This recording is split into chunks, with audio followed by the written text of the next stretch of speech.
जगदीप धनखड़ ने कहा कि संसद सर्वोच्च है और सांसद ही संविधान के अंतिम मालिक हैं। उनसे ऊपर कोई प्राधिकारी नहीं हो सकता। दिल्ली विश्वविद्यालय में आयोजित एक कार्यक्रम में बोलते हुए उपराष्ट्रपति जगदीप धनखड़ ने कहा कि एक प्रधानमंत्री जिसने आपातकाल लगाया था उसे 1977 में जवाबदेह ठहराया गया था। बीजेपी सांसद निशिकांत दुबे की सुप्रीम कोर्ट पर विवादित टिप्पणी के बीच उपराष्ट्रपति जगदीप धनखड़ का बड़ा बयान सामने आया है।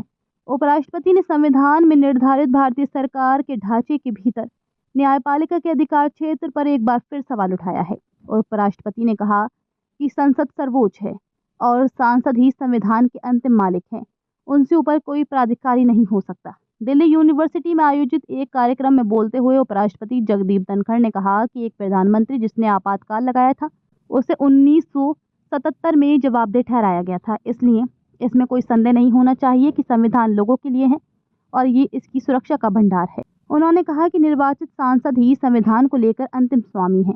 संविधान में संसद से ऊपर किसी प्राधिकारी की कल्पना नहीं की गई है। संसद सर्वोच्च है और ऐसी स्थिति में ये देश के प्रत्येक व्यक्ति जितना ही सुप्रीम है। हाल ही में भाजपा सांसद निशिकांत दुबे ने सुप्रीम कोर्ट द्वारा वक्फ कानून को लेकर टिप्पणी की आलोचना की थी और कहा था कि अगर ऐसा ही है संसद को बंद कर देना चाहिए।